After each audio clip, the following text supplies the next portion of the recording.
Good evening to all who are Thank you. Good evening to all who are present here, and welcome to the Internship Awareness Program organized by the Career Guidance Engineering Education Center of Faculty of Engineering, University of Ruhuna. Within a few weeks, we are going to take our first step towards entering the industry as engineers. Currently, most of us are in the process of applying to internships and facing interviews. We all are new to this process, and I'm sure there's a lot for us to learn. As engineers, it is important to know how to brand ourselves in order that recruiters can learn about us so that we may get the best opportunities. Today, you will be able to learn about the most common mistakes we make when sending out our resumes and the best methods to prepare for and face interviews. I'm Vilochana Sigera, joining with me to moderate Masa side. Over to you, Masa. Thank you, Vilachana. Remember, your personal brand is what you people say when you are not in the room. So you personally build your personal brand when you want people to say what you are not in the room. And now it's time to discover how we can build, and it's from an expert. She is not a stranger to us. She is a well-known person, and we have been seen her throughout many sessions when we are throughout our career, right, in the faculty. It's a great pleasure for me to introduce the speaker today, Engineer Zahra Marzook. She is an electrical engineer at CEB, working in the Distribution Division 1. With 7 years of experience in coal power generation, she is a chartered engineer and winner of IET Women Engineer of the Year 2019, and an MBA holder, and also a public speaker with dynamic leadership file certified by Toastmasters International 2021. Well, we can see that she has already created her own personal brand, and now it's time for us to learn from her experience. And I cordially invite you, madam, to help us build us our personal brand. Thank you very much, Maza. So something a little bit trivia about me. I think when I first joined CEB, I don't know why they told so, but when I was not in the room, most of the people told have discussed that I am very intimidating. That's one thing about me. So my initial personal brand was that. I hope after getting to know me, they changed their opinion about me from intimidating to someone who is enthusiastic. So let's start my presentation. I'll share the screen. Is okay with you? Okay, right. So I've been really busy this week. Anyway, I was able to put up some points for you about personal branding. Now you are going for your internship, as I understand, and the internship is actually not different from industry experience. It's the first step for industry experience. You will be working, literally working 3 months in an organization. If some of you lucky, you will be able to get involved in projects and major activities. Some I understand, and we have experienced as well, that won't be able to do a lot, but will be able to learn a lot by getting, like, the knowledge from the seniors and the industry experts in that organization. So I'll start this presentation in a different manner. I want you all, like, wherever you are, seated or on the bed or wherever you are, close your eyes, keep your right hand onto your chest, heart if possible, and repeat after me. This is a little bit to motivate you. Repeat after me. I will begin now. I am in the process of positive change. I am deeply fulfilled by all that I do. My day begins and ends with gratitude. I am healthy, whole, and complete. I release all negative thoughts of the past and all worries about the future. I trust the process of life. I have the power to create change. I am brimming with energy and overflowing with joy. My body is healthy, my mind is brilliant, and my soul is tranquil. I am full of creative energy. and new ideas. I can overcome any challenge I face. I know exactly what I need to do it to achieve success. I fully accept myself and know that I am worthy of great things in life. I am whole. I fill my mind with positive and nourishing thoughts. I am focused and engaged in the task at hand. I am enough. So I would like to share this with all of you because I would like to see you practice this every day, probably in the morning, because it gives you a lot of motivation and I'm sure it will help you to achieve success, all the success in your life. So a little bit about me. Updated projects and heavy maintenance branch in Ceylon Electricity Board. Now, if you put together all my experience, it's nearly 10 years now. And I did win the IT Young Woman Engineer Award in 2019. That is like, while I was working on my personal branding. So I started late, to tell you the truth, but I want you to start early, not like me. And I very active in IESL, Institution of Engineers Sri Lanka, as well as Toastmasters, and an avid reader. That is how I learn a lot of things, by reading. First of all, I would like to emphasize this fact to you. You can't hit a target that you can't see. This quote is by Zig Ziglar, one of our famous authors and a personal brand himself. The thing I see in a lot in the new generation is that they don't have a goal or a smart goal, what you say, specific, measurable, achievable, time bound, and realistic. So most of the time about their future, they don't have a goal. So you have to focus first on having a goal. What is it that you want from your life? Start from the first year if possible. If there are any first years here, I don't know. But if possible, start from the first year. But the best time to start was, like someone said 20 years ago, to plant a tree. The next best time is now. So you are like a tree. Start investing in yourself today. Start to have goals. Even if you don't have long term goals, try having short term or medium term goals, because like Steve Jobs said in his Stanford ceremony opening speech, when you connect the dots, it all has led to your destiny, your purpose. So try to have goals. Decide what is that you want from your life. Then if you have goals, the rest is very easy, because 20% of the people in the world are the people who have goals, and that is why we have less success people and more unsuccessful or average people. So try to go into that 20% without staying in the 80%. So this is from Brian Tracy's books. Now you are just like this iron or steel, piece of steel, and now you are in the process of forging yourself into someone that you are going to become in the future. So in Sinhala they said, "Talanda talanda tamai yakade rat vecha yakade hodara hadenne." So just like that, imagine yourself like a heated piece of steel, and you have to forge yourself with what you do in the coming years. So this is one of your favorite scenes, I know. So that's why I have added the picture. So now you are scared about the future, anxious, and you are thinking about the ongoing pandemic and the economic crisis, and you are maybe panicking. But what the world shows and tells, if you look at the histories, everything is temporary. This is not the first pandemic that the world has changed. This will not be the only.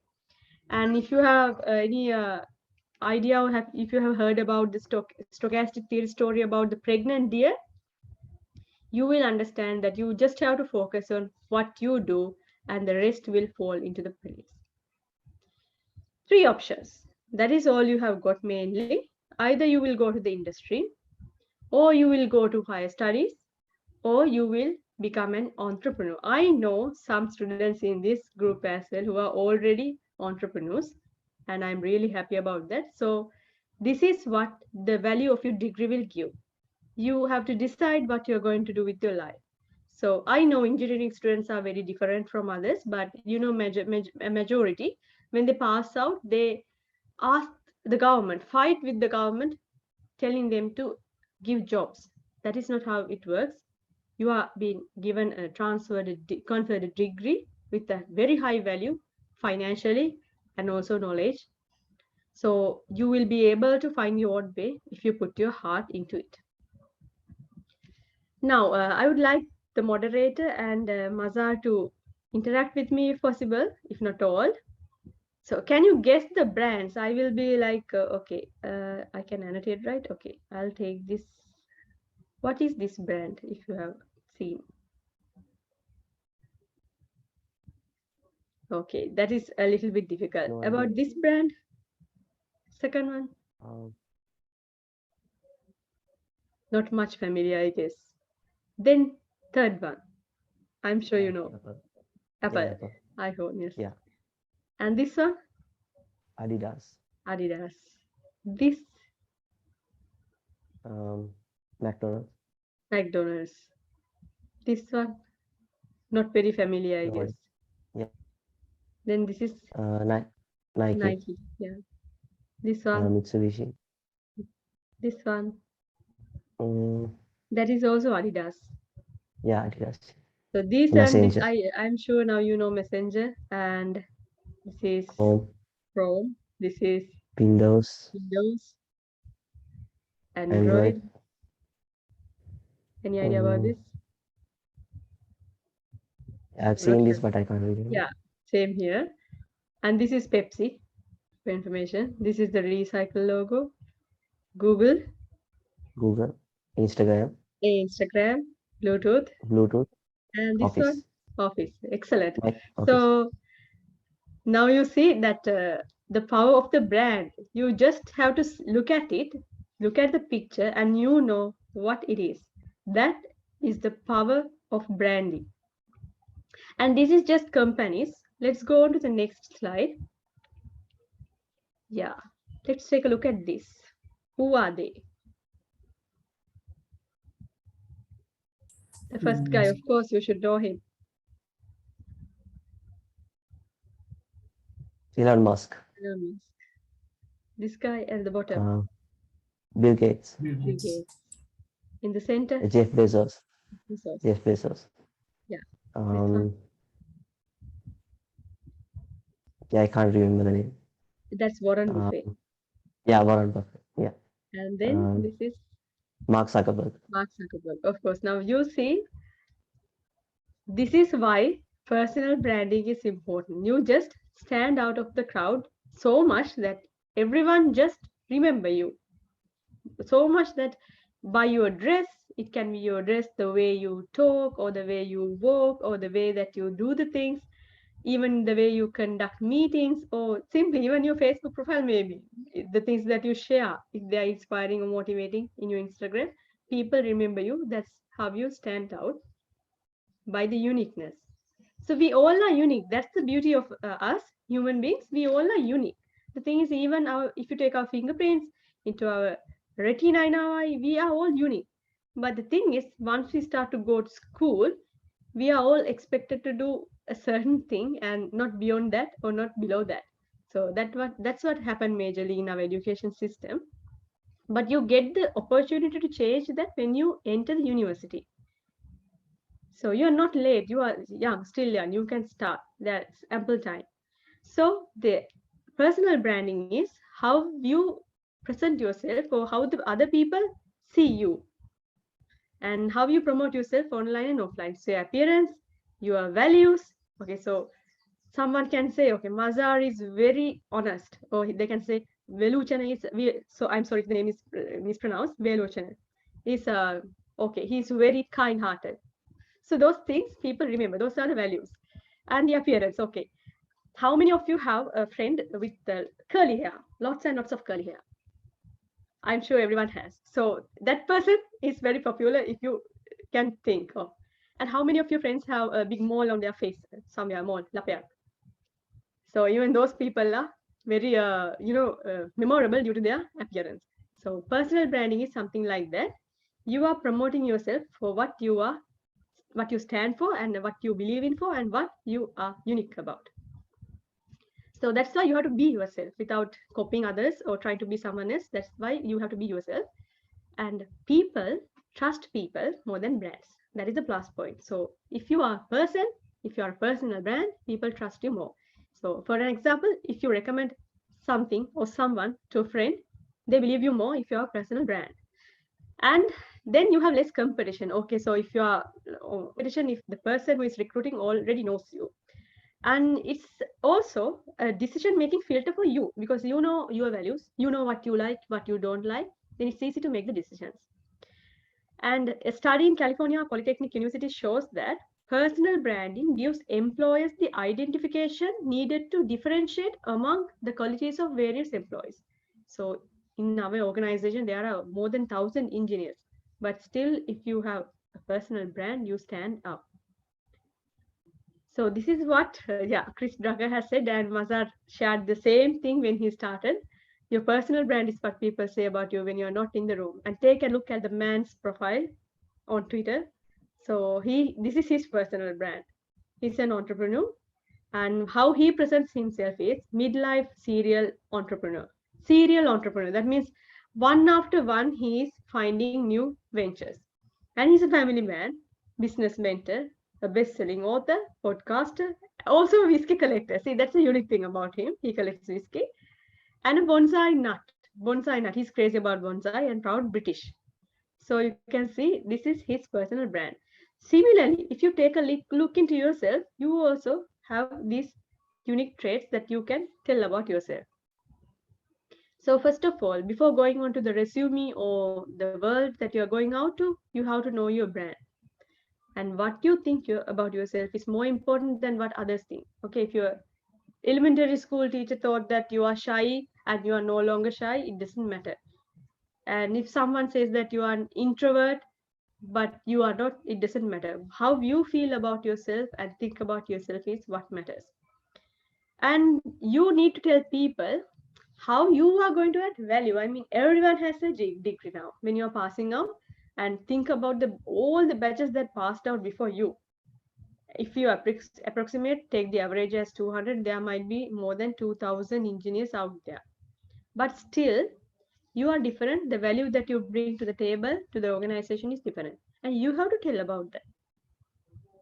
Why you are different is what makes you stand out and unique and more suitable for certain works.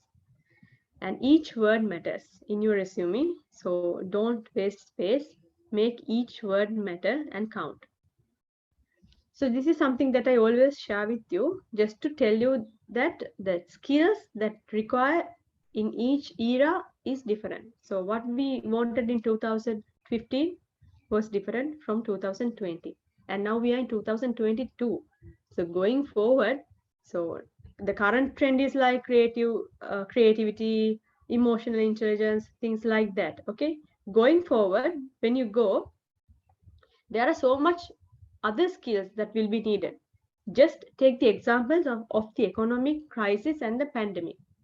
How well you adapt to the needs of your job, to the society, is more important than all the degrees that you have collectively put together. So adaptability is another trait that you will be needing in the future. And resilience. Resilience is, simply put, no matter how many times you fall down, fall back, or have a failure, you have to come back stronger or try. So Thomas Alva Edison, he didn't invent the light bulb in one day. He went through the process for more than 100 times, as I remember, and finally got his result. You have to have that fever. In Sinhala, you say una una. You have to have that una. If you know that you are going to do something, don't think about the others or what others say or what others will think. Don't think about those things. Keep going. And if you see, every 6 months, companies think that their workers should reskill. So that is why we have training. So 10 years ago, we were drawing with not even 10 years ago, more than that, we were drawing with the pencils and everything. Then AutoCAD has come. And the people who were drawing with the pencil on paper, they no longer have jobs.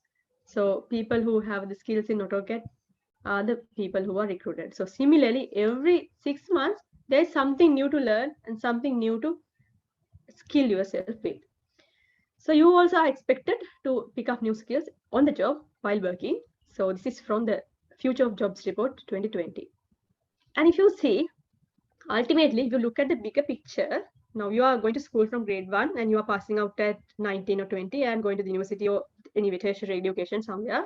Ultimately, what you have to get is action out of all this. If you have maybe 4 or 5 degrees, but there's no action, no outcome, then that's pointless. That education is pointless. So ultimately, what you gain through your education, knowledge, skills, most importantly, attitudes and values, because the other two are, you can get it by passing the exam, but attitudes and values, they have to be developed, grown inside yourself. These are combined your competencies. And with this, you are doing something to make the world a better place or become more maybe renewable friendly or something like that. There should be an ultimate purpose and an action that causes it. Okay, now I'll come to the personal brand. How are you going to craft or design or create your personal brand? First of all, think who you are. So your values. I always go with the values because I think you can teach a person a skill or you can give them the knowledge, but values or attitudes, you can't, transfer them overnight or through a lecture or through a workshop. You have to work on yourself to develop this. So that's why I give priority to them always. Values and attitudes, and then comes your core competencies, what you are really good at, and your experience, how long you have been doing it, and the knowledge, the degree or diploma, and interest. So for example, you have a diploma or degree in agriculture, but you are not interested in that. So, or you are not interested in an outcome or a wide thing that is related to agriculture. So there's a huge gap. So what you do and what you have learned, if it is linked to what you like, then you have a jackpot. And study the target audience. Now you are making your resume. So first of all, you are sending to an organization. It can be any organization. It could be, okay, let's take like ITN or Rupavahini. They might be looking for person skilled with electronics. And if you're sending your CV to SLT, dialogue, they might be interested in a person who is skilled in communication, 5G, 4G, things like that, networking, CCNA. And if you are sending to your CEB or LTL, then they might be looking at something else, PLS CAD, for example, or like, knowledge in calculating fault currents, something like that. Protection, for example, network protection. So you have to know who you are sending your CV to. And according to that, you have to change it. That's why I have mentioned here, study the target audience. And your competitors. So you are from University of Ruhuna, so you obviously know there are how many faculties now? Can someone help me here? I think Mazhar knows well. How many engineering faculties are there out there now? I mean, the engineering faculties all over Sri Lanka, right? Yeah, government especially. So, yeah. So for now, like for the main governments are 7. 7. So there are 7 faculties, and you are one. So know your competitors well. You can have friends or colleagues from other faculties. So get involved in IESL and this and that, then you will make friends there. You will know, like, where you stand compared to them. Comparisons are bad anyways, but you have to know where you stand. So know your competitors. And you have to know how you can differentiate from them. Process all this information. Now these are the data. Okay, now this is the data. So now we're talking about data engineering, data analysis, things like that. So this is the data that you have to collect, and then you have to process this all into the output that you desire. So that is how you craft your CV. So a CV or a resume is not just a document that you send out there to whoever wants it. It's your story. Let me tell you, it's your personal story. So sell your story well. So traditional tools. Now the documents, like the paper, pieces of paper. Traditional tools are pieces of paper, like the cover letters. Now this could be email as well. The resume, articles that you publish here and there. You can, publish articles in maybe Slen, even Slen or the YMS blog or anywhere that you like, even in a newspaper with Zahra. You can ask and get a column there. So if you have a unique style, you can present that style. Then research papers. I know more than us, your generation is very much advanced and forward with this and researching and publishing arena. I really appreciate that. So do that. And even your presentation. So you have so many presentations in your undergrad years. Start developing your personal brand through them as well.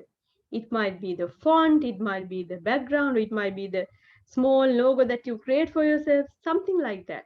So start developing that then and now. And let's come to the online tools. Now, I know if you see here, Facebook and Instagram are mostly for entertainment purposes, but I see and I have seen people who use even that to, present their personal brand. Like even TikTok, I see people who like sell things and, promote themselves on TikTok as we need to be seen. Maybe like influencers, some people call themselves as business coaches and yeah, personal trainers. The thing that you want to tell with the world is there. So Facebook is okay. I'm guilty as charged as well because I also sometimes share funny things. But if you can try to maybe make a separate page with with another name or like business account and share the things that you are passionate about. That's your brand there, right there. And you can do like small YouTube videos about the things you learned if you are interested about a subject. I've seen like kids nowadays, 7 years old and 8 years old, they are doing YouTube videos on how to access Zoom and things like that. So think beyond that. And you can do podcasting, like you can talk to an expert or maybe a subject area and discuss about that online on a podcast, something like that. So this is the main point to remember. Be consistent, clear, and constant about your message. Other thing is, always think what was the last message you posted online for the others to read. So this is for me as well, not only for you, I am teaching for myself as well. So online presence is very important because if you see LinkedIn nowadays, it's like your online resume. If you keep it updated with the things that you do or the things that you learn, 87% of the recruiters take a look at your LinkedIn. So this is not only for the internship, I'm talking about your future as well. So make use of LinkedIn well. Just if you don't have an account, go there and open and explore. So you have a lot of things to do. Even online trainings, there are like free certifications offered there. There's a lot you can get from LinkedIn freely. And in a non-academic environment, a CV and resume is like used interchangeably. Mostly a CV is like a long detail curriculum vitae. It's used for academic purposes mostly. It's like your life story. Everything that you have done, written, published comes there, appears there. But in a resume, you try to make it as short as possible and into 2 pages, which is the golden rule. Like the golden rule is try to limit it to 2 pages. And the power is because most of the time when there's a lot to filter or sort out from, the recruiters or the HR managers, they will only give you a CV or resume 6 seconds average. They will just flip through it, and if it catches their eye, they will keep it. Otherwise, most of the time they flip through it and see like, okay, this is very boring, or the copy of something that they have seen previously, they will not take a second chance. And the center of the resume, that is how when their eyes are going, even when you read, you observe where your eye movements go. Most of the time it's the center, and the center is where like the personal statement and work experiences come. And white spaces are important. I have seen CVs like where they are like jammed all the letters and words into the CV as much as possible, then it's very difficult to read. So try to keep the gaps, white spaces. And if you bullet everything, then everything is important. So try to bullet only the things that's very, very important. And you should try to avoid pronouns like I, me, she. Those are like unnecessary. It's anyway about you. So you can avoid altogether drop the pronoun and go with the verb. Less is more. So try to keep it like professional, minimal, and eye-pleasing without too many bright colors. And it's very not much important to mention your school achievements when you're going out to the industry, especially like Daham Pasa, things like that. It's not much necessary, but if you have spaces, lot of empty spaces, then you can fill it up with those things. So this is how the eye movements go throughout your resume, like in the center. So quickly moving from the beginning to the end. Okay, now this is an example. So in your personal statement or the mission that you mentioned at the beginning, you say that you are creative and energetic and collaborative. But if you look at your resume, it doesn't look much creative. So that's, you are giving yourself away. So don't do that. If you have mentioned something, try to give that message in your resume as well. If you have mentioned you are creative, give that creative vibe in your resume. If you mentioned that you are energetic, try to change the colors to give it an energetic look, or put a personal, a profile picture with an energetic look. So things like that. So these are very subtle things that give yourself away. So they say that even if you lie, you have to lie properly. And the power is like, further interest. If you have mentioned about further interest, if you are like, mentioned that you are interested about researching about maybe electric vehicles, things, something like that, it shows, what your interests are and how they can link your interest to their organization. There might be things that are very advantageous. And if you have problem solving skills, mention that. Team working skills, negotiation, those are very important. If you are doing a lot of volunteering or activities in other clubs, that definitely shows that you are very social, energetic, and a person who wants to do a lot of teamwork. It anyway shows. If you have mentioned that you are working in IET, IESL groups, examples. And if you have mentioned that you have sound written and verbal communication skills, please go through your CV more than 10 times to make sure there are no grammar mistakes or spelling mistakes. So if you say you are good in English, you have to be good in English in your CV. So I'll come to the point where we do common mistakes. Ethics and professionalism, they are also very important nowadays. And time and resource management. So, we all have 24 hours, but not many of the engineers are involved in social activities or things like, beyond their comfort zone. The reason is they say that they don't have time, but the truth is it's all about time management. So you can, sacrifice few hours of sleep and get the things done if you really need. Okay, so no time means it's a very lame excuse unless you really don't have any time. So let's create a branded resume. Most important thing about your branded resume is the personal statement, the thing that you tell at the top. I am a motivated, self-motivated and energetic person, blah blah blah. That is the personal statement. So you have to next include your accomplishments and the valuable contributions that differentiate from the others. And use powerful descriptors, like when you describe something, you can think of creative words, adverbs or adjectives that describe them more than effective. It can be like so think environment friendly, even that can have a different or more beautiful word. And make it sound enthusiastic, like make it sound that you are very enthusiastic about the things that you have done, even in the projects and the things, even the volunteering things, or even your work, previous experience. Make it feel very enthusiastic, that gives you that you enjoy, gives the vibe that you enjoyed. And also try to be futuristic, like what you are interested about. For example, it can be about something that's focused on the future. Then mainly you have to include contact information, and if it's a CV, then you have to have research objectives when you are going for higher studies, or otherwise professional statement or personal statement. Then education is a must.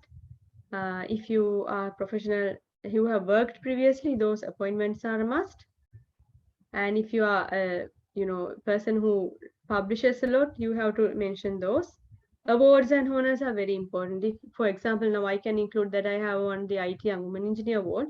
So something like that is very important. If you have that, never miss it. If you have attended any conferences or maybe published paper, present around the world, IET, something like that, you can add there. So all the things that make you special, not just the degree. And these are like, I think you know these things, but the thing I really want to focus is, let me come next, the things that you have to avoid doing. That is okay, right? So organizing the content, you can organize it in two ways. One is chronological, that means starting from the latest one and going backward to the oldest one. Otherwise, now if you have like gaps, I'm telling you because you will need it in the future. If you like for 3 months you couldn't work anywhere, maybe due to the job market crisis or something like that, you can skip the chronological order and go for the skill based. So from the latest skill to the oldest skill, you can organize your work experience according to that. And next, take a look at this. So you have to keep the resume simple, clear sections, headings like this, like that you can see on the right side. If I annotate, if you see here, yeah, there are section heads. This is work experience, work experiences, volunteer experiences, and education.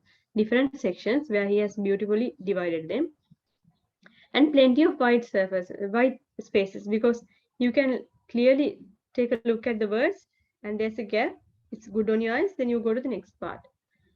And the fancy graphics, please keep that, because it will look a lot of like, childish or too much, then less professional. So a summary statement instead of an objective. So most of the students or undergraduates, they add a statement like objective. I want to be this and this. So it's not, it's sometimes it feels like far-fetched when you put on that there. But instead of that, you can put like, I am such a kind of person and I wish to do this and wish to bring these things into my organization. So that sounds better than, trying to boast about my personal objective is to bring world peace, something like that. Okay, so be realistic, and personal statement is always better than objective.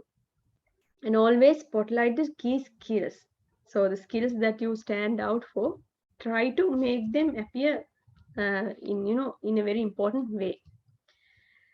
And if you can see, there are bullet points in this CV. There's a verb, led a team of 10 engineers to develop a new product features, then managed. Those are the things, skills that you gain from work. So you can quantify them. Even in a project, final year project, if you acquire a certain set of skills, you can add there. And volunteer experience is very important, and never miss it if you have it. And this is the chronological order, so he has put it in the latest experience first. So this is like how simple and beautiful a CV or resume should look like, without overcrowding it with letters and words. Next, if you go on online presence, I talked about it. This is the personal mission or the personal statement that you're writing about yourself. So remember these 4 points: what, for whom, how, and what you want for yourself. Basically, this is what you have to remember: what you want to do, for whom, how you are going to do that, and what is it in it for yourself. So okay, few examples are: I wish to use my project management skills to deliver efficiency and productivity. Create powerful software solutions. There, can you see the adjective? Powerful software solutions. It can be user-friendly. It can be anything that you want to give that makes users' life easier. You can, modify it. Provide the best possible care. You can instead of best possible, you can add personal care to patients, something that makes you different. This is a lawyer probably. Defend client rights against those who would subvert them. and save time and money for my, even that is simple. If you that is your ultimate purpose, even that's good. It sounds good. If you want to save time and money, that's a good engineering purpose. Ultimately, we want cost effective solutions that are environment friendly, things like that. So think about that, the bigger picture. And these are the hard skills like management, computer skills, writing, designing, everything, certification that comes with certification or on the job hands-on. So these are very important. Try to filter out the most important and the skills that you are best at and the skills that are very relevant to that job you apply. You can have 20 skills, but if it's not important for that job, you can filter it out and put the most important 5 or 6, maximum 6. So this is an example, okay? With the skills that you did, implemented team-wide use of Google Docs, Slacks and Trello to splash project time, redesign budgeting methods to increase project delivery rate by 20%. Someone can just go and simply design a Excel sheet to calculate some kind of output to minimize, monitor some certain parameters and minimize certain losses. So even that is a huge achievement if you have done it. And then soft skills. Of course, now I'm speaking in front of you. Thank God it's virtual, so I can't see your faces. I don't know whether you are asleep. If it's so, I will be demotivated. So I can't see that. So thank God I'm doing this virtually. So, but if they speak, if you're speaking in front of an audience or a team in a meeting, for example, and if the others are sleeping, then there's a problem. You need to improve in yourself. So adaptability, adapting to any situation. Sometimes you will have to like work overnight depending on the work. So I know a personal story, one of my, let's say, relative. So he literally was upset about having to work like at night beyond like certain work hours. But that is, I mean, that is like, actually child is, if you have a goal, if you have an objective, if you have a target or deadline, sometimes you have to exceed the typical working hours and give that output, because doing it in a week, it might be okay, but if you can take that output and deliver it 2 days earlier, you will be saving a lot, and that there itself is an achievement you can put in your CV. I was able to complete this project this time, this duration earlier, and I saved this amount for my organization. So think about that next time when you think that situations are not favorable. Emotional intelligence. Sometimes when you go to work, you must understand you are working with humans, and your bosses might be angry, your co-workers might be upset over something. Those things you have to carefully observe and understand, because certain things are much better when they are not said at certain times. So emotional intelligence is a very good skill you can develop. Active listening. Most of us listen just to reply back. Okay, when my bosses say something, if I'm listening to retort or give him an answer and show that I'm the boss or I'm correct, you are not going to learn. So active listening means carefully listen and understand why that person is telling that. What can I do to improve the situation if the problem is really with me or somewhere else? So active listening. And interpersonal skills, working with people always is, you have to be in a team, and when you are in a team, there are times that you can't always be right. You have to sometimes give the victory to others. In the long run, it will be effective. So think about those things. And as I said, always use the action verbs in your resume. You did something, got an outcome, and as a result, something else happened. So manage the highly successful lean training project, improved quality, cut lead times 21%. So these are the kind of things that recruiters watch for. And past tense, if you are doing something, you can use the present tense. If it's done in the past, use the past tense. So problem, action, result. Please remember this: problem, action, result. If there was a problem, what kind of action did you take and how was it solved? That is your work experience there. even training or even in a project, if you have achieved something, you can add it in that form. These are the common mistakes. Okay, I always see, I have like, reviewed several CVs, not 100 maybe, but maybe less than 100. Personal information sometimes is incomplete. You have to give your name, address, mobile phone, because if they contact you, they need to contact you with your mobile phone, and give the phone that you are using, not the one that you have stopped using in months or years. And always keep that number switched on, because sometimes I know when you have problems, or maybe you switch off your phone and you might miss a very valuable phone call due to that. So give the number of the phone which you are using most. And the next thing is email addresses. I have seen like, okay, one example I'll give: coolmazar@gmail.com, funguymazar@gmail.com. So does that sound professional? Right? No, right? Okay, so when you are sending out your CV, even now, take a look at your email address, and if it doesn't look good, please change it, because that's very important. And spelling mistakes, this is very, very, very critical. When I see this, I'm like, ow, because career is different from career. You carry something, and this is career, your career, what you do. Okay, so be very careful about this. There are so many other mistakes, and don't do those. Please review your CV. If you can't see your mistakes, give it to, find the person who criticizes you most in your batch and give it to them. They will do a good job with the CV. And too much details, like I said earlier, the hum parcel and things like that you did in elementary school, they are noise, just noise. They take away the attention from the important thing. Try to avoid them as much as possible. But if you have like, you were the head prefect of the school, or deputy head prefect, band leader, those things show your leadership, you can add them into your CV. And the other thing is copy paste.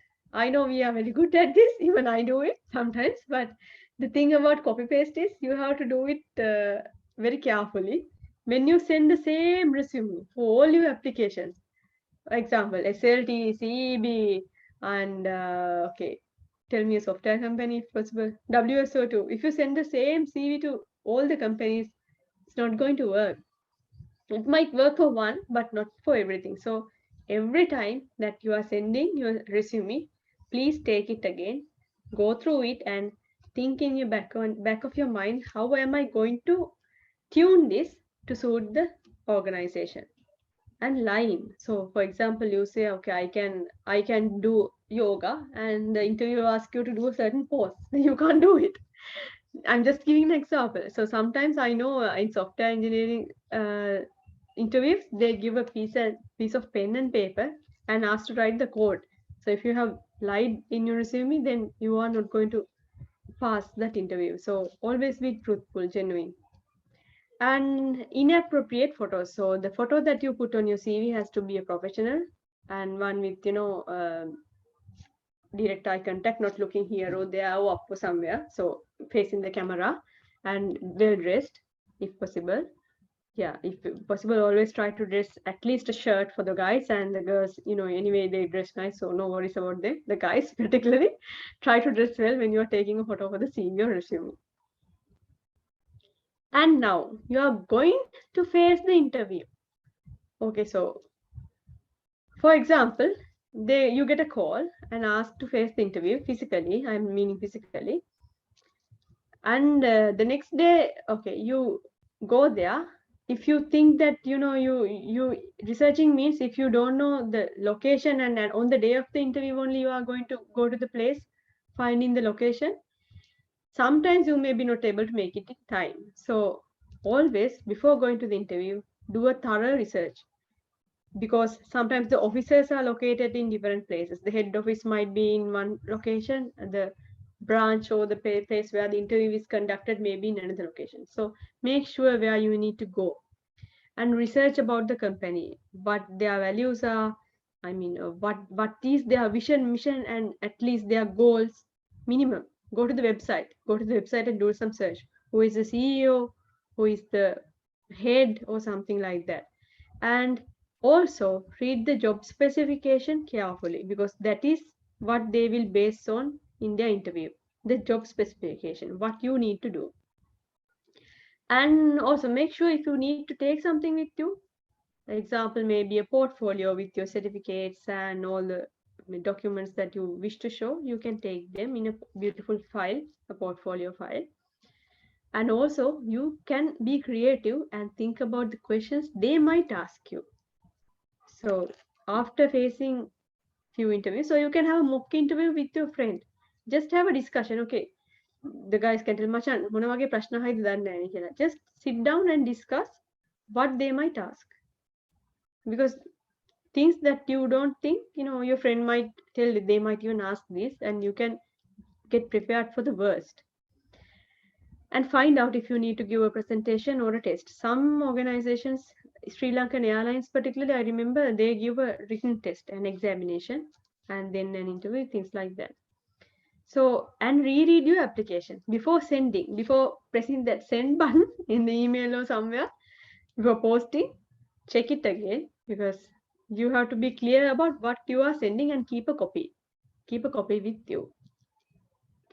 And okay, the location, this is very important, because I personally have faced a little bit dilemma according to this, and I made it in just in time, thankfully. But you have to make sure where you need to go, because sometimes when you go into the building, it's difficult to find which room, which conference room, or which room the interview is being conducted. So plan your journey. If it is the bus or train, sometimes the trains go on strike. So be very mindful about those things. What I'm telling is just risk planning, managing, preparing for the risks. Okay, so that is about how you make sure that you are ready for the interview. And this is samples from good resumes. If you can see the volunteering achievements. So take notes. 2018 president, present secretary. 2018 to present secretary. So what they have done: worked with the society, increased membership. Simple things, right? Increased membership by 10%. And see, arranged the venue, made a profit of 500. Simple things that these show that you are outcome oriented person who is very goal oriented, and you are focused, and you drive that organization to get something out of the team. Small things.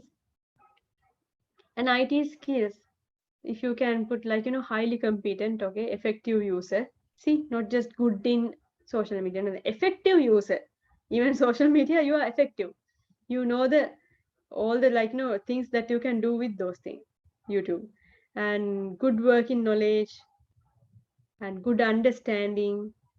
And this is one thing. During internship, you gain the basic understanding. So mostly in our resumes about internship, we will have to add this. We are not doing a lot of, big things in internship, but you can add this part there. And you have to acquire these skills, because like I said, don't lie. So try to acquire these skills truly. So there are free courses, free webinars, even YouTube. I've seen a guy called Electroboom. He does stupid experiments, but there's a lot to learn from those as well. Okay, so even those things you can learn how things go wrong basically, and what not to do with electricity. And do it yourself projects. There are so many projects on, if you see Pinterest and maybe YouTube, how to develop or create certain things.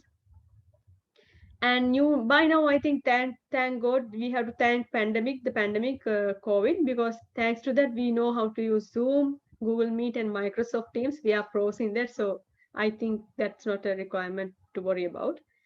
And join a Toastmasters club or Gravel club if possible, because there's a huge difference that it brings to your life. You don't see it, but when you turn back and look, like, a year ago I was like this, but now I'm like this, you will see the difference.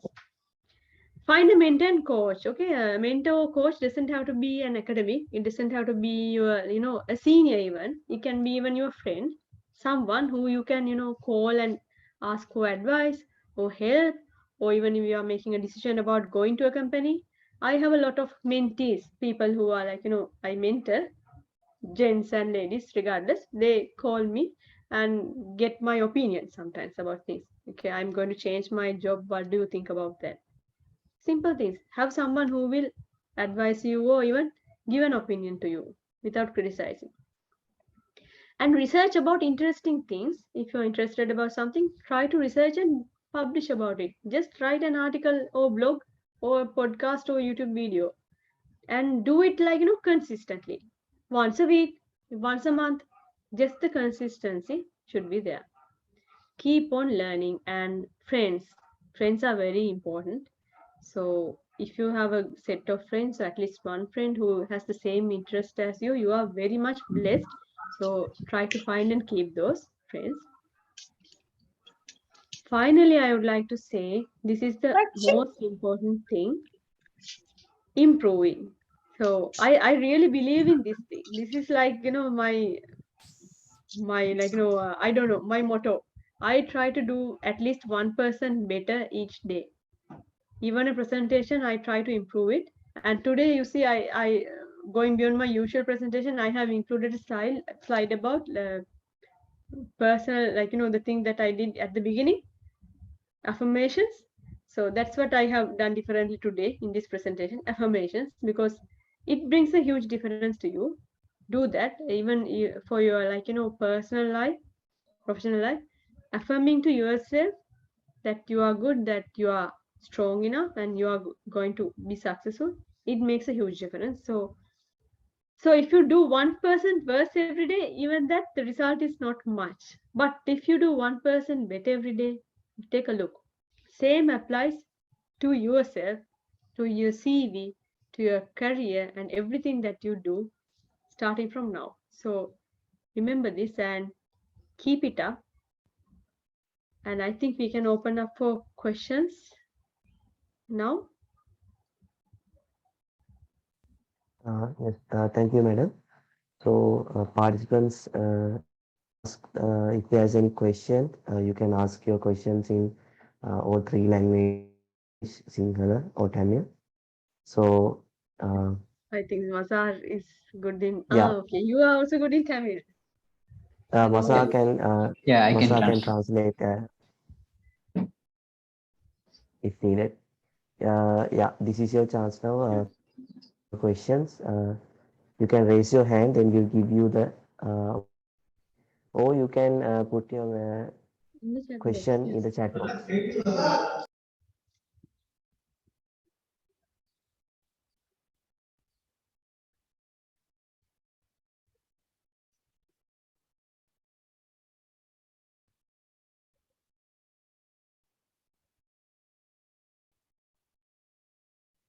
So there's nothing like, stupid questions. You might think that, okay, I'm having a stupid question, I better not ask it. There's nothing like that.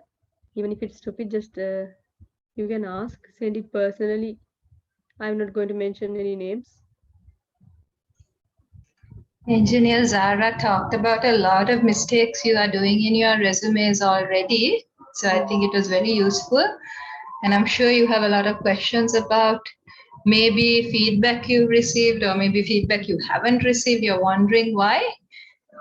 She's a very experienced engineer in the industry. So here's your chance. The Uh, thing about like feedback, to be honest, like I think it's something wrong with the Sri Lankan culture. They never acknowledge, that when we send an email, people are very reluctant to acknowledge that they received that email and also to let know the results. I think that's something the organizations or the recruiters can improve in themselves as well, to be honest. I have a question. Yeah, go ahead. Yeah. So as like engineers, right? Like if we're future engineers and we see ourselves so many technologies coming up in the world, right? And we see there are certain companies in Sri Lanka, they are doing great in those technologies, and we look forward to join them, but they are still like at a phase of growing, or they're not much interested in interns. But we really want to work in that technology, but we don't have that option to make it. So like we are tend to move from we have to move for a certain domain, some other domain, and get some experience, and eventually move to that company, right? So how do you like, how do you get, can you guide on that, like some? Yeah, what I have to say is like recently even I mean one of my mentees called me and said that she also had the same problem. She's working in a particular organization, but her interest is different. Okay, so for example, say she's interested in some sort of electrical design, but the organization that she's working is not offering that certain job, and also there's another organization that offers that, but the salary is lower. So what I said to her is try to make the best opportunity of whatever that you are doing. If that's, if you are not feeling good about what you do, then maybe even the lower salary one is like, the salary is low, yes, but the exposure, the experience that you get, the knowledge and the people that you get to know by working in that, in the long term, if that is greater than what you are doing now, think well. And if you believe that, financial independence, you can do more than one job or something like that. You can find another financial income. If you are really talented, you can do that even now. You can do that, but the thing is, what you like to do, if you lose what you are really, in love with, it's very difficult. So sometimes you have to find the perfect balance. Or you have to, like Mazar said, you can plan, okay, I will work few years in this organization, but my dream is back in the mind, I'm going to go there someday. So I will go there, but for now, until I'm financially stable or something somewhat better, I will work here. So some decisions you have to make for yourself. Thank you. In the long term, you have to think which is the best solution for yourself. So if you see that, people look at CEB and think that it's the best place to work. Sometimes it's, if you take like, the pros and cons financially, it's good, okay. But if you see in the long term, sometimes now after 10 years work experience as well, I feel like I would have been able to make more decisions if I were in a private organization. So I will be having more power to make decisions at my age if I was working in a private organization. That kind of feelings even I feel. Okay, so no job is going to be 100% perfect or a bed of roses. I'm sure Dr. Prince will also agree with me. There's every job has its own, like, pros and cons, but you have to find the best opportunity or best value that you can give there, and how you can develop yourselves even in tough situations. If you, like I said, have resilience and overcome that situation and gain a new skill, come out with a new skill. For example, due to the pandemic, we came out with several new skills. Zoom is one of them, and I think remote operation, operating your team remotely, there is another skill. So those kind of outcomes are there if you keep going without giving up too early. So there are points when you have to give up. At certain points you will have to give up. Then you have to decide how much it is going to affect me. But never quit. Okay. So one thing that I always tell to my friends or family, you have a goal and you are going according to a plan, but due to certain things that happen, the plan fails. But you shouldn't change the goal. You can change the plan or have a different plan A, B, C, but keep the goal fixed. And if you, like, really wish to have it, there will be ways to get it. Thank you, and I hope this also have some good questions. Like, I have a Yeah, question. GPA. That's a question. GPA. Yeah, I'll come back to you. Sorry, I saw this question now. GPA is compulsory. Yes. Is GPA effect training. No, no, not at all. GPA is something like, you measure how well you have done academically, but it's not going to guarantee how well you do in your job. So if you have lack in GPA, you could make it up with other things that you do, like volunteering or other things. So if you lack both, there will be a little bit problem, but then you can make up, still you can make up to it by your passion, how much you are passionate to do the work. So GPA is not a threat at all. I know people who have less GPA who are doing very, very well in life. So no, never think it's your attitude. Okay, again, it comes to your attitude. So when you design your resume, keep that in mind. GPA is just one thing. But if you are going for academic, like PhDs, MScs, then your GPA is important. But still, I think I recently talked with a very senior engineer. Now she's almost like maybe near to 60, but she has not done very well academically. But later on, she has gone on for higher studies, the masters, and she has done well there. So it's all like the time zone you are in. It doesn't decide your life. And I think, let me answer this question and I'll come back to that if you don't mind.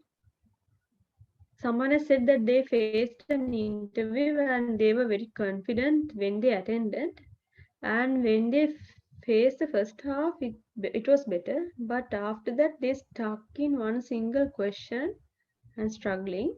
I couldn't even manage to face better after next half. Things are really no okay. That's what happens. So yeah, the right there you can see.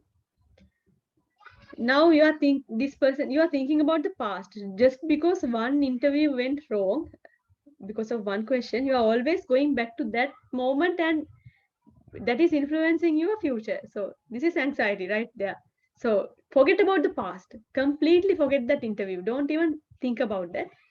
Shift delete, and every new interview, go to it as it's your first interview. As it's your first interview, go to that and don't think about that failure. Never think about, because don't limit yourself to your past. You are living in the past. If you are still struggling thinking about that interview, always affirm to yourself that you are going to do well in this interview.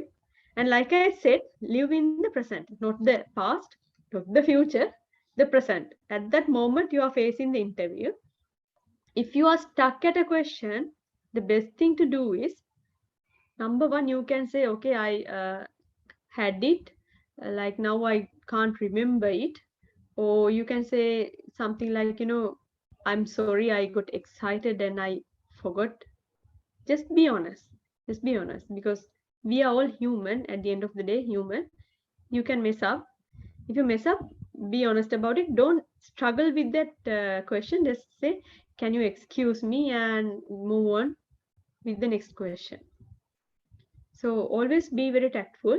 Prepare for that. Okay, even plan for that. Okay, that's their fail of plan. So what if that plan fails? What they are going to do? Plan the next step. So whoever send this take chat, so don't worry about that. Forget the past and move on in the future. And I think I was interrupting someone's question. Can you please repeat it? Was it Mazar? You were No, asking. no, like it was someone else. I'm also thinking like waiting for the person. Sir, please go ahead. Okay. Hello, this is Yeah, Dr. you can go. Sajeeva. Is it okay to ask a question? Yeah, sir. Zahra? Yes, sir. Yes, sir. Yeah. So actually, the question is about, you talk mainly about branding, and what I see is sometimes students don't stand up and ask question. Yes. Stand up in the sense, they don't take. They think they may fail. They might ask a wrong question. I think because of that, they don't ask question at all. So can somebody brand themselves? Start branding themselves by doing that. Or what's the best advice for somebody to come out of that situation? That's my question. Thank you, sir. That's a very good question. I think mostly we see that in the ladies, even in our organization, the problem is they always worry about what the others think. What are the others going to think if I ask a question, if I give my opinion, or if I even express my distaste if I don't like something. If I can't tell that because sometimes I worry about what the others are going to. That is the main problem. So you don't have to be anxious about that. Even if you, I mean, if you feel scared, go ahead and do it. That's the best way to overcome your fear. If you are scared of speaking in front of an audience, if you are scared of, let me say, heights, the best way to overcome is go and do it. So first few times, maybe the first time, the second time, you will feel embarrassed or bad about it. But if you keep doing it, it's human nature. If you keep doing it, it becomes a normal thing. So don't think about what the others are going to think. They will label you anyway. They will label you as maybe talkative, bossy, loudmouth, always maybe critic, that you always, if you criticize something or give your honest opinion about it, they will call you a critic. So just like that story about the donkey and a father and a son, as you can remember, if the father and son go on the donkey, still the people will talk. If the father goes on the donkey with the son walking, still people will talk. If the son goes on the donkey with the father walking, still people will talk. And if they don't go on the donkey, both, still people will talk. So you can't control what the others do. As long as you know that what you're doing is right and it's not going to harm or hurt anyone, you are doing it for educational purposes, you are doing it out of your curiosity, you are doing it genuinely because you are not clear about what is said or talked about, go ahead and do it. Don't think about what others, I mean, think about you. At the end of the day, people don't think about you all the time. They have other things on their minds. So that is one thing that I've come to learn about. You are, I mean, people don't think about a person all the time. So unless they are in, I mean, you are a celebrity or something like that. So go ahead and ask that question. You can even tell why you are asking that, because I am not clear about it. I didn't understand it. Or is this what you said? Did I understand it correctly? You can ask in that panel. Just talk, please. I mean, that this is huge thing problem that Sri Lankans as a whole have, the silence of the good people, I mean, the majority. So that's why you see politicians and the bad guys are very confident and they do everything because they know no one is going to question. So once in a while, try to overcome your own fear and speak. Even if you think that, don't think about, if you think that your question is going to put me in trouble, that's okay, I'll manage myself. Just talk. I think Dr. Sujiva, that's a very good question. When it comes to personal branding and all, the way that you talk, the way that you question, even that is your personal brand. Thank you. Thank you very much. Thank you, madam. So there's a question sent to me. So it says, I'm interested in electrical field for my internship, and I have worked in software projects more than power electrical projects. If I include that software projects to my CV, any issue for me? No, I think not. Personally, what I did in final year was, our degree, because we are in the same faculty, how our degree is. So my final year project was a sign language to voice converter done using the Microsoft Kinect. So, and now I'm working in Ceylon Electricity Board. So what we did was we wanted to fill a gap in the communication somewhere, because, and the things that we used, so we even use the Microsoft Kinect, I think that if you are into the Xbox 360, you have heard about it, yeah? Okay, so that is the device, the Kinect is the device which identifies our movements. So what we did was OpenCV. So image processing is, I think, it's not alien to any industry. If you take even in CEB, now they can ask how that applies to CEB. So image processing is, as you can see, the things that we applied there. Condition monitoring, there's a subject called condition monitoring, where you monitor the conditions of maybe insulators, machines, things like that, and give a result or verdict about what is the problem there and how long it's going to sustain or develop until it fails, or what are the solutions. So image processing is a very major thing that we use in insulator condition monitoring. So the same things that we use in other solutions to give solutions to other problems, they can be modified and used in other problems as well. So it all comes down to what you learn, how well you can apply it elsewhere. So when you write your resume, be creative and try to tune it according to the objective the organization requires. Software is like, CB has a separate IT department, so you can't escape information technology, right? The cloud is now everywhere. We 10 years ago when we passed out, we hadn't even heard about the cloud storage or things like that. But nowadays, even Zoom recording can be uploaded to the cloud. So you can't escape software engineering no matter what industry you are in. So you have to convince your employer or the recruiter why your project is relevant to the thing that you are applying. Thank you. And there's another question. Due to the pandemic situation, academics were done online. No. Will it affect our future career? So this is the thing. So everyone is in the same boat, rowing in the same ocean. So not only you, University of Moratuwa, Peradeniya, Southeastern, and I know my cousin sister is doing her diploma NDT, and that is also online. So everyone is in the same troubled waters.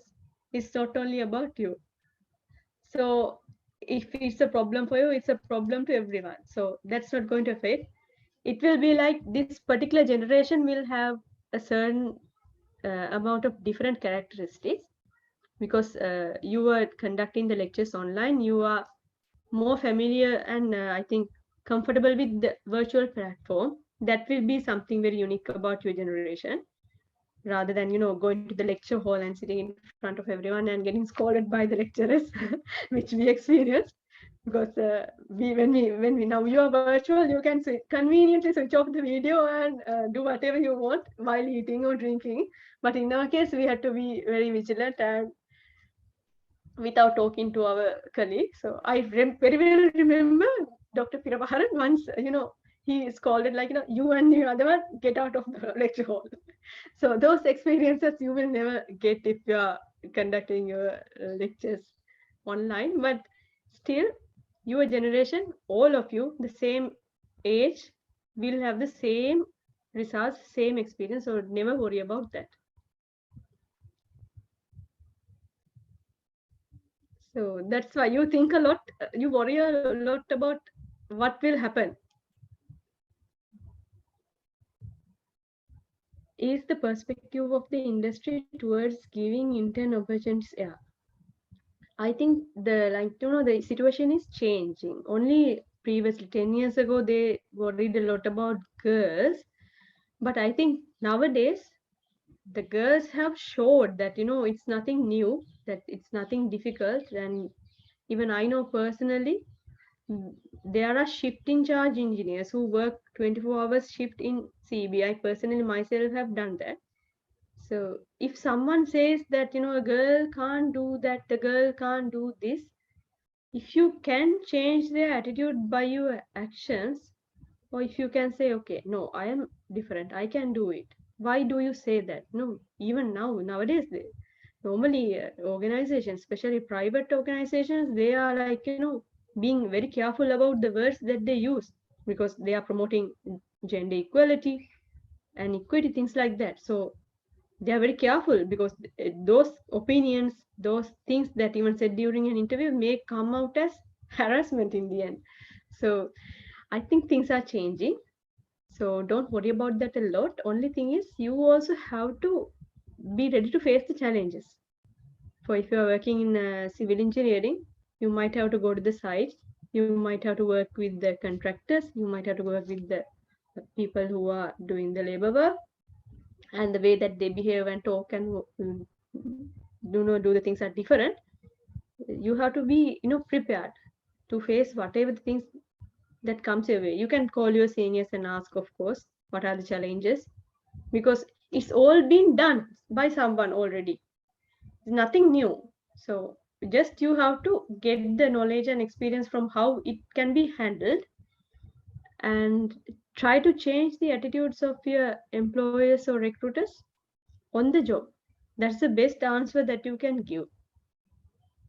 That is how actually I have functioned so far. So even when I went to the coal power plant, Noracholi, there were three of us actually, three ladies were there, and the chief engineer who was in charge of operations, he said to our face, I mean, why did you come? Why did you three come? What can girls do here? And in the end, I had to struggle. And after 7 years only, I was able to get the transfer to my hometown. So, so if I'm easily disposable, they could have disposed of me easily. So in the end, අර නැතුවම බැරි වුණා. So what I did, it was නැතුවම බැරි වුණා. So be that kind of person. Be a person who is very important and bring something unique, and that will be felt if it's not there. So never worry anyway that if you're a girl, don't think of yourself as a girl. In engineering, there are no girls or boys. You are an engineer. You yourself put that limit on you. You think maybe you think, okay, you worry about what your relatives will tell, or maybe what your person you are having a relationship with will tell. You put that limit on yourself. So like someone said, I think Dr. Ashari was, as I remember, you don't do engineering with your organs, right? It comes down to your brain and what you do with your hands and fingers. Other organs are immaterial.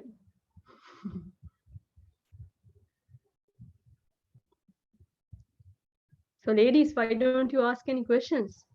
I would like to see a lady unmute and speak. I have a personal question. So there are a lot of advisors in the internet going to make a CV, and there are a lot of templates. So we are in the initial when we are perfecting, going to perfect our CVs. So there are some CVs that there is a for skills. There's a like a progress bar, something like skill percentage. So I've seen that many advisors it is not good because you don't have a reference to say what is the number I'm giving this skill.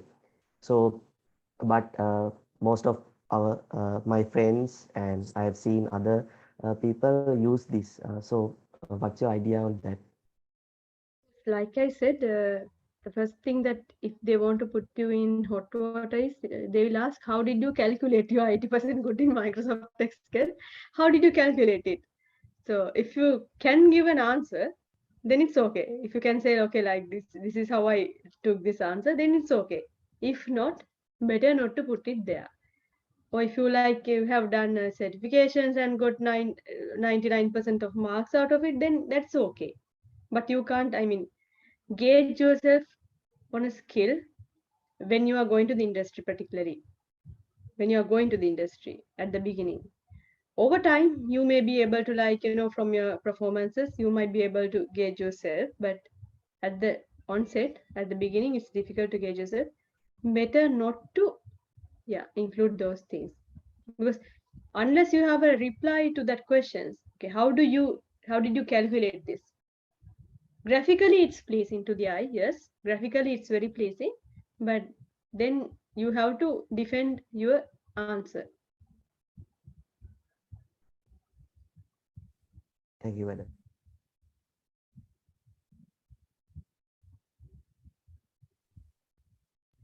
Are there any questions? You can put in the chat box also.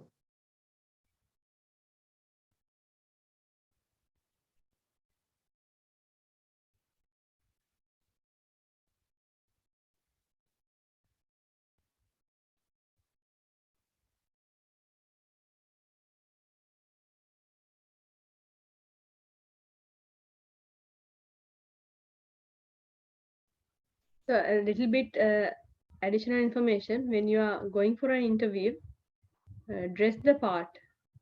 Don't dress like a gypsy or something. Dress the part. It's very important. Your dress code, how you appear, how you present yourself. So I have a friend who is now in CEB. He has a tattoo along his arm, but you can cover it up with your long sleeve shirt. So things like that also. I mean, what you are as a person doesn't define you as a person who you are professionally, but the way that you present yourself to your profession, you have to think that you are respecting the organization. That is it all about. When you're going to the place.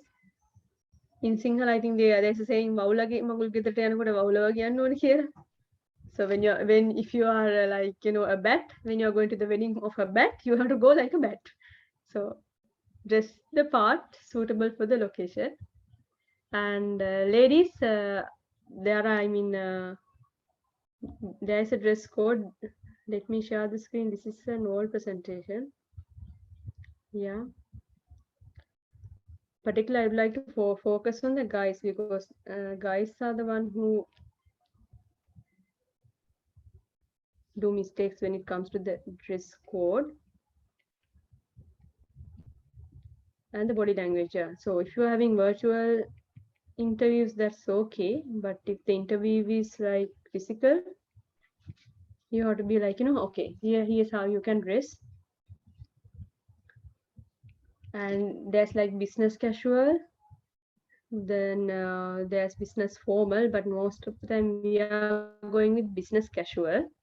So you don't put the coat, the blazer and the all. You can go with the long sleeve shirt and button it properly, button it to the top properly. And if you like, you can wear a tie. A tie is preferred. But for software engineering interviews, I've seen that people go with a very casual attire. I think even that's not bad if it's allowed. And but for government organization in particular, you have to be careful about where you wear. And match the shoes and the belt. Okay, gents, always match the color of the shoe to the belt color. If you are wearing brown, go brown for both. That is something I want to tell. And if you are wearing a tie, a small thing that I would like to remind you, since most of you are unmarried, right? The tie should be a little bit below the belt.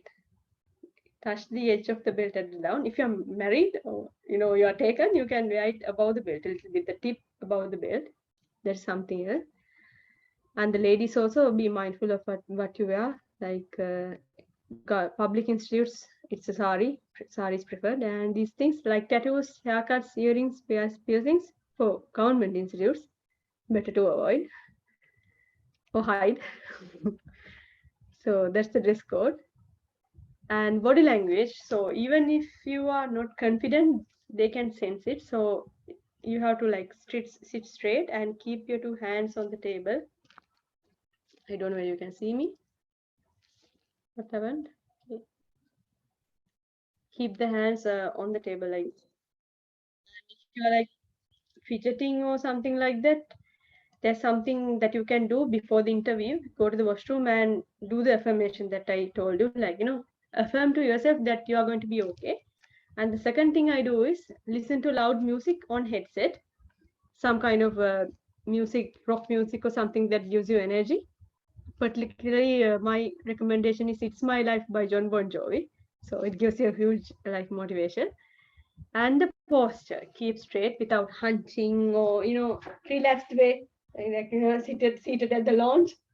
No, that's not the way. Sit properly and smile and don't slouch. And when you are talking, always make the eye contact, because if you are not making eye contact, it might appear like you are lying. So that's why eye contact is important.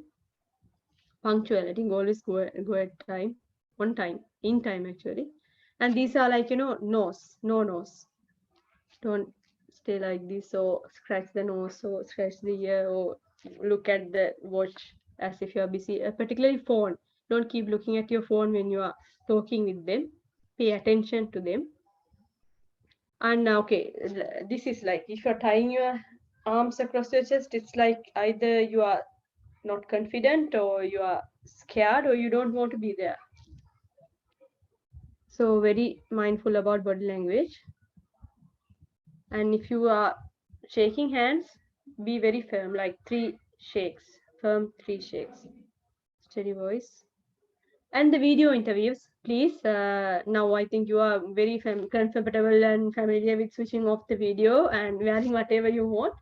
But when you're going for a video interview, just in case you don't know when you might have to stand up, be fully dressed. I know that the top part will be professional and the bottom part will be, casual or maybe civil. So try not to do that. And the webcam, the settings of your camera, please fix it up before you go to the interview. Don't be like, in a dark area.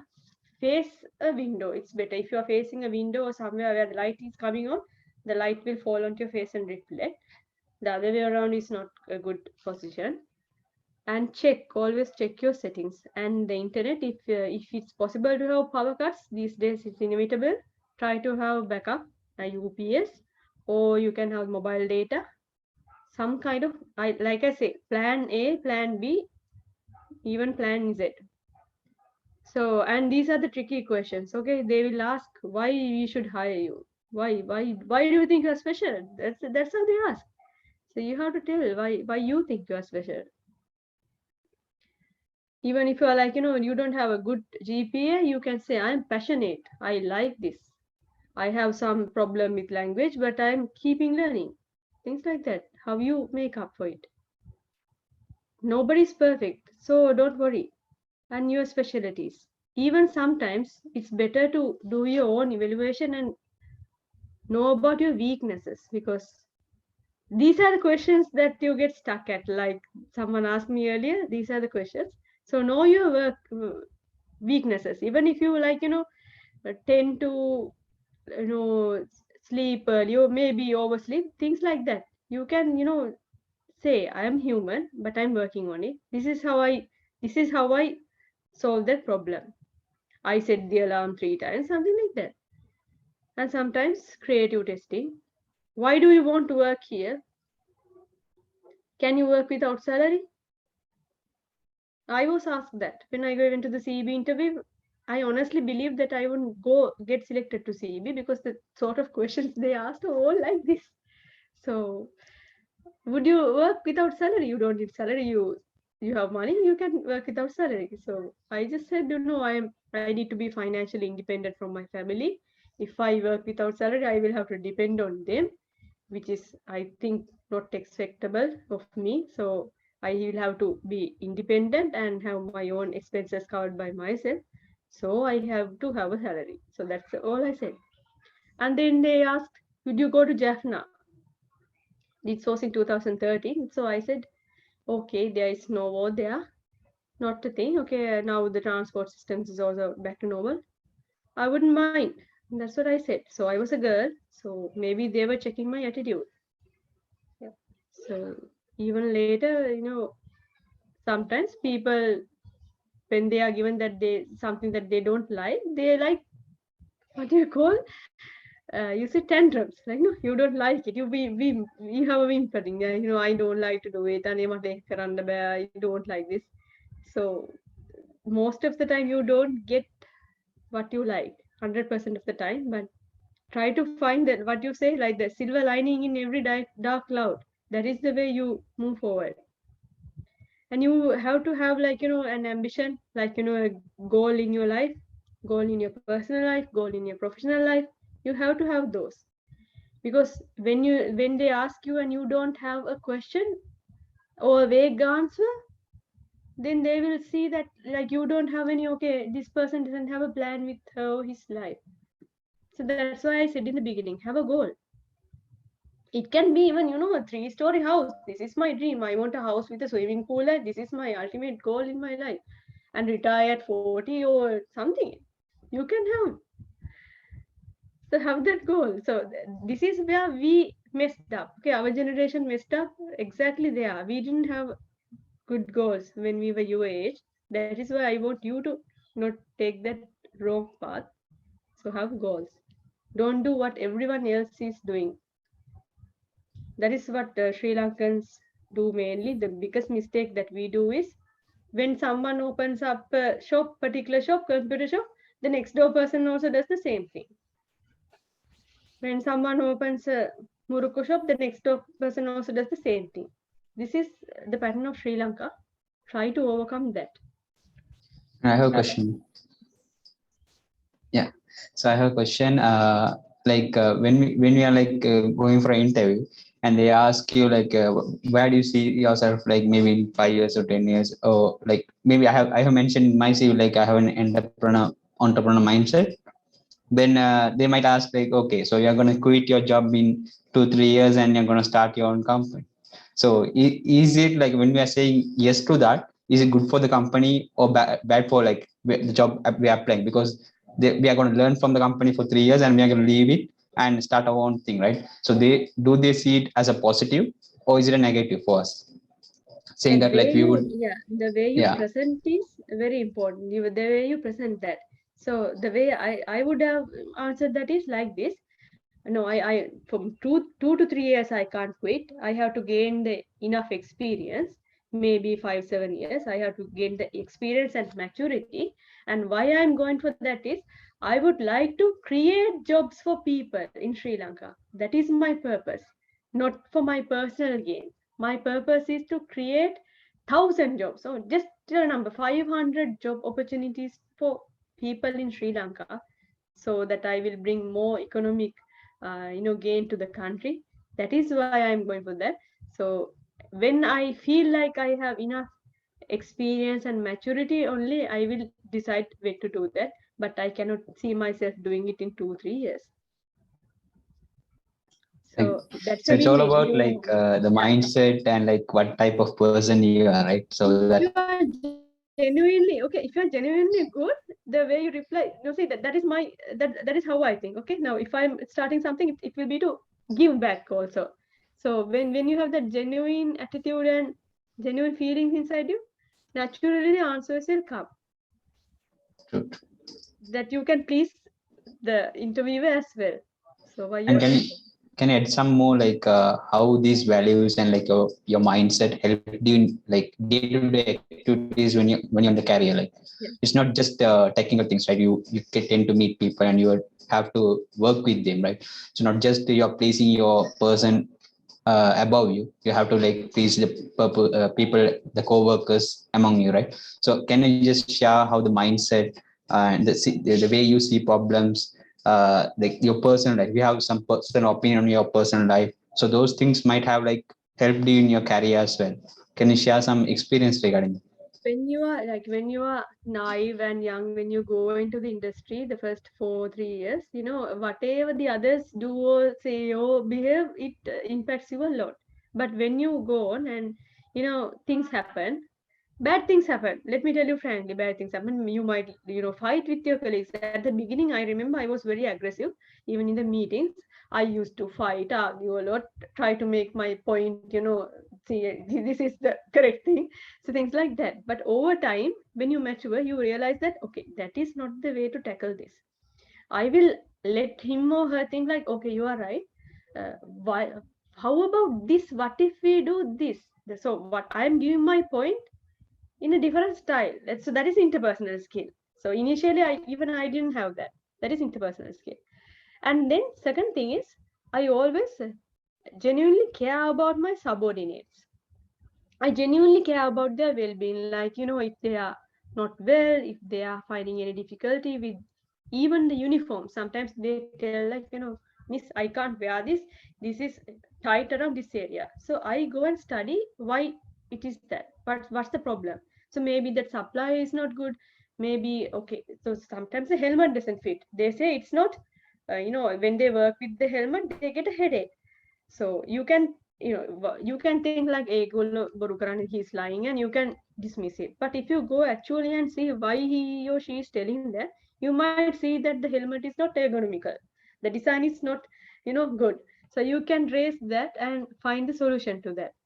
So if you care genuinely about the people and genuinely about the organization, if something is creating a lot of losses, and you see, okay, this is wrong, if this keeps going on, this is going to happen.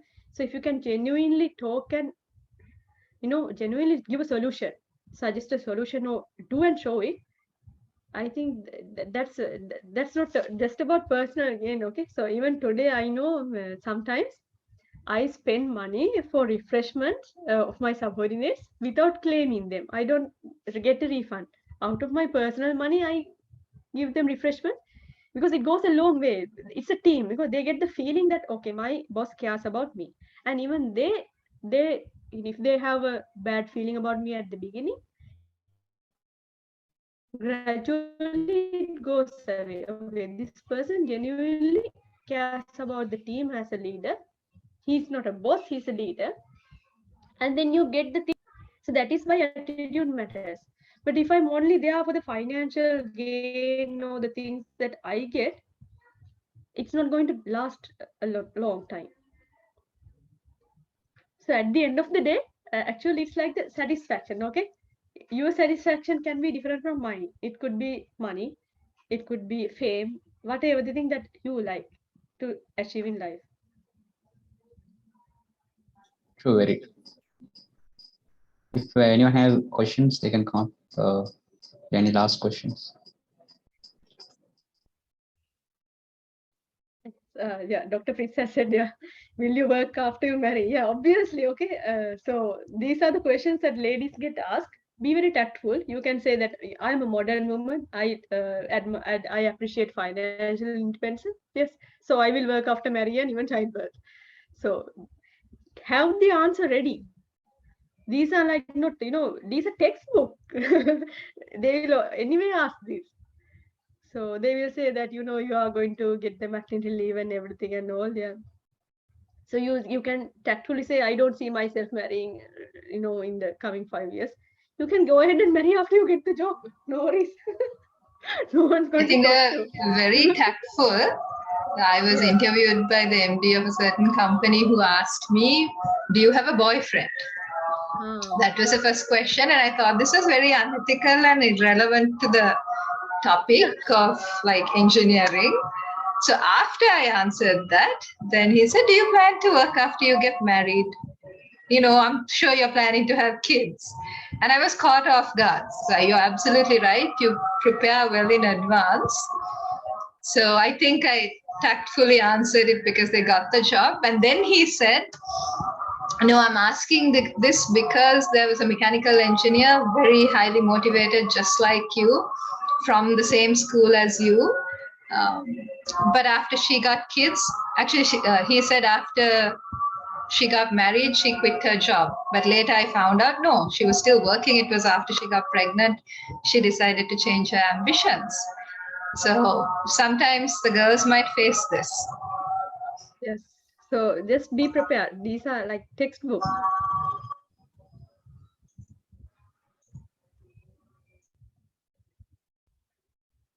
So you can't plan, you can't tell whether you will have kids, okay, in advance. Only, I mean, you have to see where that goes. How can you predict that you will have kids? There are so many people who are struggling with that as well. No, you can give something like, philosophical answer like that, then even they will think about that twice.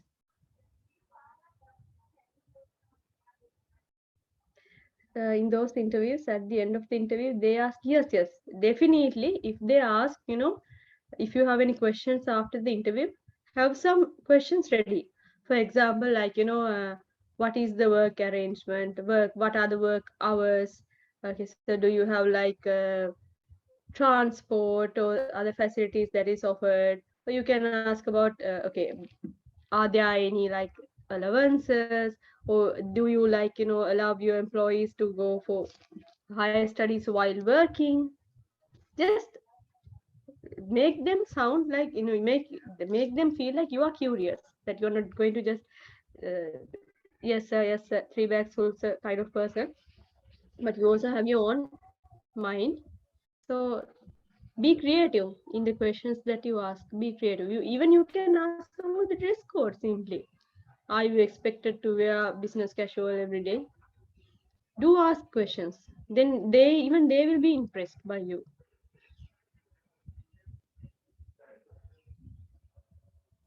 If you have any more questions, this is your last few minutes to ask them. Yeah, salary negotiation, that's good. Personally, there was one of my colleagues who came to CEB.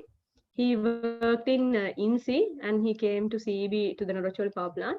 And at the time that he was joining, he has asked, Madam, if you don't mind, I have a small question and doubt. I really need to know how much I will be paid or given as a salary, because these are my investments. So he has said that I have invested in a house. He has taken a loan and he was constructing his house, and a car loan or something for education. So these are my expenses, and my previous job offered me this much, so I could able to manage this. How much will it be in this job? I just need to know to in order to manage my finances. So that is how you ask about your salary. If you ask your salary, that is how the approach. So you can say you have invested and these are your expenses. For example, you can be spending on your sister or brother for education. So you can say that and tell that, okay, these are my expenses. My expected income is hence this much. Could I please know how much I will be offered? I need that to make the decision.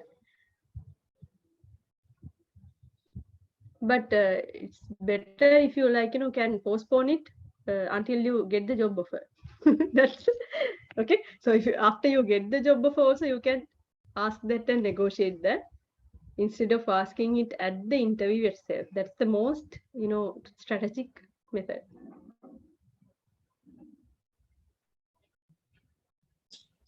Okay, then I hope no one has any more questions. Actually, sir, I have a Yeah. question. Yeah, sure. You can go. So, my question is, when we in the interview, how do we address the interview panel, like Mr. Mrs. Sir, like Sir, Madam, and what's the perfect way of doing that? Yes. So for public institutes, sir, madam is better. So that's I know by personal experience. They expect that. Okay. So in the public institutes, sir, madam. But like software companies and private organizations that I know, Mr., Mrs., Madam. Even for the ladies, go with Madam or Ma'am. For the ladies, it's better, Ma'am. So you don't have to make the mistake of calling a married woman Miss or an unmarried woman Mrs. So you can avoid that by just sticking with Ma'am and Mr. Yeah, and additionally, there's something in the fluidity. I don't see much in Sri Lanka, but in Western countries, there's some he, she, they. So if we address in Sri Lanka, is there like compulsory thing to address respect their gender? Like if there's such a thing in Sri Lanka? Yeah, I think in the Sri Lankan culture, that comes down to the Sri Lankan culture. It's kind of expected. So I know in foreign cultures, work cultures, you just tell the name. Like if the lady is Jennifer, you just say Jennifer. The gent is Sam, you just say Sam. Even the boss. But in Sri Lankan culture, you have to be very careful. The best thing, if possible, find out if there is a senior or someone that you can get to know of inside that organization and get the information from them, a trustworthy person. Or you can ask one of your seniors or trusted person to ask from someone there and get the information. It's always better to do your research.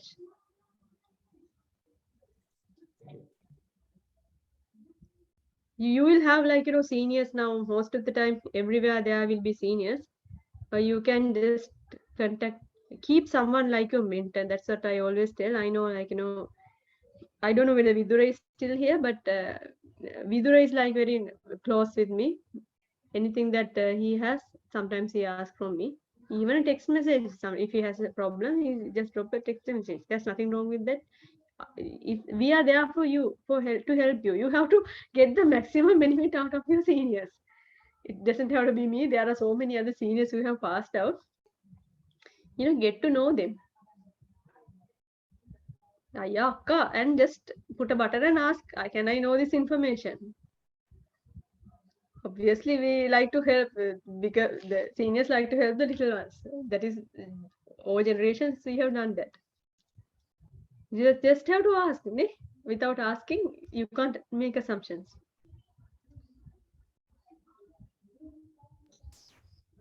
Okay, I hope all questions are answered and students have friends don't have more questions.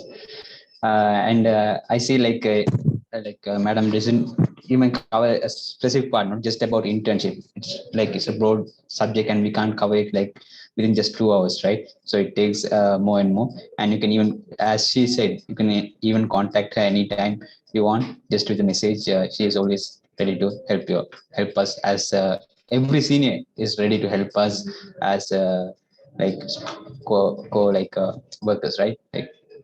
So now we have come to today's end of internship awareness program, personal branding for internships. It was really an interesting session and we did really learn a lot. And I personally learned a lot from you, madam.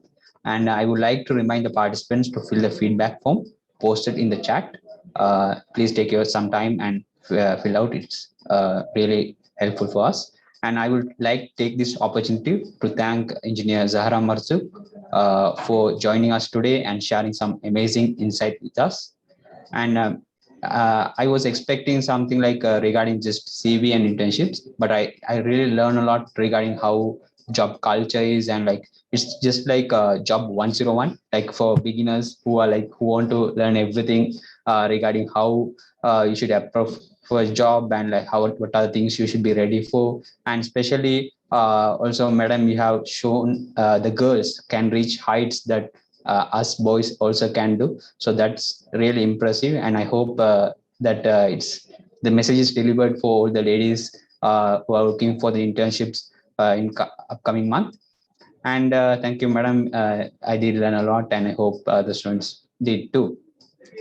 And also, I am in much gratitude to thank the people behind organizing the internship awareness program for us. Career guidance advisor, Dr. Prince, and Dr. Suji Vimalasena, coordinator of Engineering Education Center. We are much in gratitude to Dr. Sujiva Vimalasena for finding us internships at reputed industries. Thank you, sir, very much. And I hope students, if they have any problem during the internships, we can contact you anytime. Who is at Dr. Sujiva Vimalasena at Engineering Education Center for help. Thank you, sir, for your much needed help. And there's another webinar coming up, so there's an important announcement to be made. There will be another hybrid awareness session on 24th of February at 4:30 p.m. So it's just day after tomorrow, right? So on Thursday, so be ready for that and don't miss it out. Thank you.